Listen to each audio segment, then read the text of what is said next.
आप लोगों के यूट्यूब पे भेजे गए सवाल तजियाकारों से जवाब जानते हैं। मल साहब, पूछा जा रहा है फ्रीडम नेटवर्क की सालाना रिपोर्ट के मुताबिक पाकिस्तान में गुज़श्ता साल सहाफ़ियों के खिलाफ हमलों और धमकियों में 60% इजाफा हुआ है।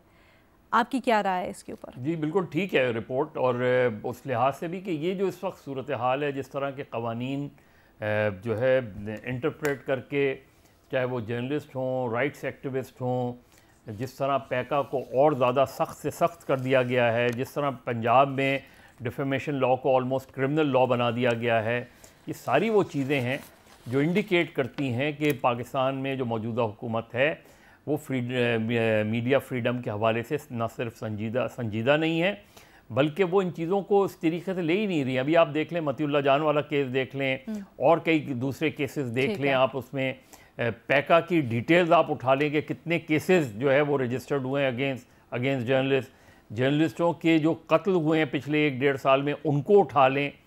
तो इस वक्त जो सूरत हाल है, मैं समझता हूँ कि पाकिस्तान के मीडिया के लिए, और सिर्फ यही नहीं, जिस तरह इनडायरेक्ट कंट्रोल किया जा रहा है मीडिया को, जिस तरह बाकायदा चीज़ों को सेंसर किया जा रहा है, रोका जा रहा है मुख्तलिफ़ तरीके से, किसी भी तरीके से इसको एक जमहूरी माशरा नहीं कह सकते कि जहां आप आवाज़ को दबाएं, जहां आप आज़ादी इजहार को दबाएं, जहां उसके ज़रिए आप मुकदमात कायम करें या थ्रेट्स के ज़रिए जो है चीज़ों को काबू करने की कोशिश करें, तो कतई तौर पे, और मेरा ख्याल है फ्रीडम नेटवर्क की जो रिपोर्ट है उसमें बहुत से हक़ाइक़ भी सामने रखे गए हैं। इसको हुकूमत को संजीदा से लेना चाहिए और अपने ख़ास तौर पे क़वानीन के हवाले से इसमें बैठ के मीडिया स्टेक होल्डर से बात करनी चाहिए, और इसमें बुनियादी तब्दीलियों की ज़रूरत है, बल्कि मौजूदा पैका कानून को ख़त्म करने की ज़रूरत है। बहुत शुक्रिया मज़हर अब्बास साहब। आगे बढ़ते हैं, मारिया सुल्तान साहब से सवाल करते हैं। मारिया, आपसे पूछा जा रहा है कि डोनाल्ड ट्रंप और शी जिनपिंग के दरमियान जो 1 साल तजारती जंग बंदी पर इतफाक़ हुआ है, तारीखी पेशरफ्त इसको करार दिया जा रहा है। सवाल ये हो रहा है, क्या ये माहिदा महज वक्ती मुफाहमत है या अमरीका और चीन के दरमियान माशी कशीदगी के मुस्तकिल खात्मे की शुरुआत समझा जाए? देखिए, मुस्तकिल खात्मा तो नहीं होगा, क्योंकि इस वक्त जो सैंक्शंस के अंदर तब्दीली आई है वो सेक्शन 301 के तहत आई है, अमेरिकन तजारती कानून के मुताबिक, और इसके तहत 3 सेक्शंस के अंदर आई है। यानी एक तो शिपिंग के अंदर, यानी कि जो तमाम शिपिंग ऑर्गेनाइजेशंस काम कर रही हैं, शिपिंग लाइंस काम कर रही थी, अमेरिका और चीन के दरमियान तजारत कर रही थी, उनके ऊपर ट्रेड टैरिफ्स कम किए अमेरिका ने। इसके साथ साथ जो उनकी सर्विस सेक्टर में थे कुछ लोग, उनके ऊपर काम किया, और उसके इसी के साथ जो मुंसलिक तीसरी जो चीज़ है, ज़ाहिर है उसके बदले में जो चीन ने जो रेयर अर्थ मटेरियल्स हैं उनके ऊपर अमेरिका की जो सैंक्शंस थी जो उन्होंने लगाई थी उनको कम किया। तो एक लिहाज से ये मतलब एक बुनियाद जरूर रखता है जिससे जो अमेरिका और चीन के दरमियान जो तजारत का हुजूम है और जो उनकी तजारत का जो तनासब है वो बरकरार है। और चीन ने इसके साथ साथ अमेरिका सोयाबीन की जो दरामद है उसको भी खोल दिया। तो एक तरह से आप बैलेंस जरूर देख सकते हैं, और ये भी ये वाज़े करता है कि अमेरिका और चीन दोनों एक दूसरे के सबसे बड़े तजारती पार्टनर्स हैं। तो एक लिहाज से ये दोनों ममालिक कंटिन्यू करेंगे तजारत करने में, लेकिन ये नॉन टैरिफ बैरियर्स को इस्तेमाल करते रहेंगे। सेक्शन 301 के तहत ये करेंगे। ये इसलिए करेंगे क्योंकि इस वक्त जो सबसे बड़ा चैलेंज यही है कि डी डॉलराइजेशन कब तक होगी, क्या युआन निकलेगा या डॉलर की बुनियाद के ऊपर बैन अवी तजारत होगी। और उसके लिए दोनों को एक दूसरे के लिए ये जो मार्केट गैप है, ये मार्केट गैप कैसे पूरा करेंगे।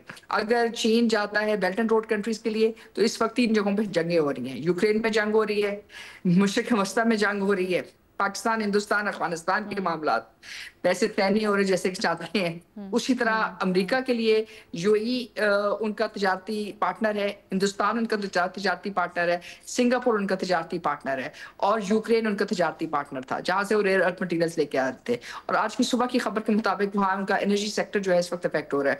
तो एक लिहाज से आप ये समझ सकते हैं कि दोनों के दरमियान कंपटीशन बहुत इंटेंस है, दोनों के दरमियान नई मार्केट्स का भी इशू है, और दोनों के दरमियान सबसे बड़ा चैलेंज यही है कि ये जो ट्रेड वॉल्यूम है दोनों मुल्कों को जो एक दूसरे के साथ मुंसलिक है, इसको ये डिटेंगल कैसे करेंगे अभी नहीं कर सकते हैं। तो कुछ अरसे के लिए ये इसी तरह चलता रहेगा। 1 साल पॉजिटिव रहेगा, 1 साल नेगेटिव रहेगा, लेकिन एक बात तय है कि जो ट्रांजिशन है अमेरिका और चीन के दरमियान वो जारी रहेगी। अच्छा जी, आगे बढ़ते हैं, बेनज़ीर से सवाल करते हैं। बेनज़ीर, आपसे पूछा जा रहा है कि पंजाब असम्बली ने बल्दियाती हुकूमतों को आईनी तहफ़्फ़ुज़ देने के लिए मुत्तफ़िका करारदाद मंजूर करते हुए पार्लियामान को भेज दी है।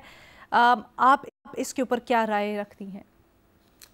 अलीना, मेरे ख्याल से बहुत अच्छा प्रपोज़ल है ये। अहमद इकबाल साहब हैं, एमपी हैं मुस्लिम लीग नून के पंजाब में, उनकी तरफ से ये प्रपोज़ल आया है, उन्होंने पंजाब असेंबली के सामने भी रखा है। वो बेसिकली ये कहते हैं कि आइन में आप एक अलग सेक्शन बनाएं मुकामी हुकूमतों के हवाले से, जिसमें आप वाज़े तौर पे लिखें कि जो लोकल गवर्नमेंट्स होंगी उनकी मुद्दत कितनी होगी, ताकि ऐसा ना हो जैसे हमने देखा है पंजाब में कि 2 साल के लिए आती है हुकूमतें, फिर कोई और हुकूमत आती है उनको हटा देती है।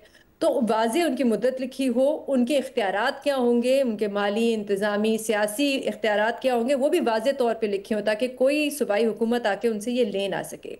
इलेक्शन 90 दिन में होंगे, ये भी लिखा होना चाहिए। तो ये सारी चीज़ें आप एक सेक्शन अलग से डालें। अच्छा, एक बड़ी उन्होंने इंटरेस्टिंग बात की जब वो तकरीर कर रहे थे, उन्होंने कहा कि रियासत की जो डेफिनेशन होती है वो होते हैं मुंतखब नुमाइंदे जो जहाँ पे भी बैठे। इसका मतलब कि रियासत की डेफिनेशन में आपकी वफाकी हुकूमत भी आती है, सूबाई हुकूमतें भी आती हैं और मुकामी हुकूमत भी आती है, क्योंकि वो भी मुंतखब नुमाइंदे होते हैं। तो बहुत ज़रूरी है कि आइन में आप एक अलग सेक्शन हो लोकल गवर्नमेंट्स के लिए। लेकिन अलीना, मैं यहाँ पे ये ज़रूर कहूँगी कि जो इस वक्त ट्रेंड चल रहा है मुल्क में वो डिसेंट्रलाइजेशन का नहीं है। हम देख रहे हैं कि मुल्क में एक सेंट्रलाइजेशन की तरफ जो है ये हुकूमत और इस्टेब्लिशमेंट और ये 1 पेज का जो नैरेटिव है या बयानिया है, ये इस तरफ जा रहा है। जैसे हमने SIFC देखा, इसके एक ऐसा अदारा बनाया जिसको आपने एक बहुत ही ब्रॉड मैंडेट दे दिया। जैसे आजकल NFC अवार्ड पे बात हो रही है कि इसको दोबारा देखा जाए और सूबों को बहुत ज्यादा पैसे मिलते हैं, इनसे कुछ वापस लिए जाए ताकि वफाक इस्तेमाल कर सके। जैसे 18वीं तरमीम पे आजकल बात हो रही है। और पंजाब में भी जो लोकल गवर्नमेंट का आप कानून लेके आए हैं वो भी कोई इतना डिसेंट्रलाइज सिस्टम नहीं है। वहां पे आपने तकरीबन एक DC को हेड बना दिया है मुकामी हुकूमत का। तो इस हालात में मैं सिर्फ इतना कहूंगी कि मुझे नहीं लगता कि ये जो है बात कुछ खास आगे बढ़ेगी या इम्प्लीमेंट। ठीक है, बहुत शुक्रिया बेनज़ीर। भट्टी साहब की तरफ बढ़ते हैं। भट्टी साहब, ये जो खैबर पख्तूनख्वा में काबीना का ऐलान हुआ है, इसके ऊपर आपकी राय पूछी जा रही है कि आपको लगता है कि अच्छे चेहरे सामने आए? शेख, ये चॉइस है, जाहिर है सुहेल अफरीदी साहब की नंबर 1। नंबर 2, ये चंद दिन पहले PTI के बड़े मिले थे सुहेल अफरीदी साहब से, और जो अली मीन गंडापुर साहब से इख्तलाफात थे खैबर पख्तूनख्वा की पार्टी के मामलात को लेकर, उसमें पहले मरहले में एडजस्ट करने की कोशिश की गई है ज़रूरी लोगों को। एक तो सुहेल अफरीदी साहब के अपने लोग हैं, ज़ाहिर है, जो उनके साथ चलेंगे। दूसरे जैसे आकबुल्ला है, असद कैसर का भाई, और 1-2 और हैं, मुजम्मल असलम है, जो ज़रूरी हैं या जो जिनको वो साथ मिलाना था। तीसरा मरहला वो होगा मैडम शेख, जब इमरान खान और सुहेल अफरीदी साहब की मुलाकात हो जाएगी और उन्होंने एक लिस्ट बनाई हुई है, फ़हरिस्त बनाई हुई है, वो उनके सामने रखेंगे। गवर्नेंस परफॉर्मेंस के बहुत बुरे हालात हैं खैबर पख्तूनख्वा में, ख़ास तौर पर एजुकेशन में, ख़ास तौर पर हेल्थ में, और ख़ास तौर पर लोकल गवर्नमेंट की सतह पर जो चीज़ें हैं, और करप्शन की बहुत बड़ी बातें सुनने को मिल रही हैं, दहशत गर्दी के अलावा। और वफाक सुतेलों जैसा सलूक कर रहा है, और खैबर पख्तूनख्वा वफाक के साथ एक दूसरी लाइन ले रहा है। तो बहुत सारे मामलात हैं, और फिर पार्टी के मामलात हैं, फिर पहली मरतबा वज़ीर आला बने हैं। तो बहुत सारी चीज़ें हैं जो उन्हें उनके पास करने को, जो ग्राउंड रियलिटीज़ और इमरान खान की हिदायत के दरमियान करने को कुछ नहीं, लेकिन अब उन पे डिपेंड करता है कि वो इसमें क्या कर पाते हैं। तो अभी मेरा ख्याल है कि इस काबीना में तब्दीलियां होंगी, नए लोग भी आएंगे, इसमें से कुछ लोग जाएंगे भी, लेकिन ये अबूरी सा सेटअप है अभी मामलात चलाने के लिए सूबे का। लेकिन फिलहाल जो नाम है उससे आप मुतमईन हैं? हाँ मैडम शेख, ज़ाहिर है सुहेल अफरीदी साहब ने वज़ीर आला हैं, लेकिन 2-4 चीज़ों पे हैरत हुई। बैरिस्टर सैफ आउट हो गए, और 1-2 वज़ीर बड़े इम्पोर्टेंट थे वो आउट हो गए। तो ज़ाहिर है उनकी अपनी चॉइस है। इसकी वजह क्या समझते हैं आप? पॉलिटिकल, क्या उनका दूसरे कैंप से वाबस्तगी की वजह से हटे? और बहुत सारे मामलात हैं मैडम शेख। अच्छा। एक सबसे बड़ा मामला है PTI में कि विकेट की दोनों तरफ खेलना। अच्छा, तो उस हवाले से ये बड़ा चीज़ें सोच कर की गई और आगे बढ़ाई गई।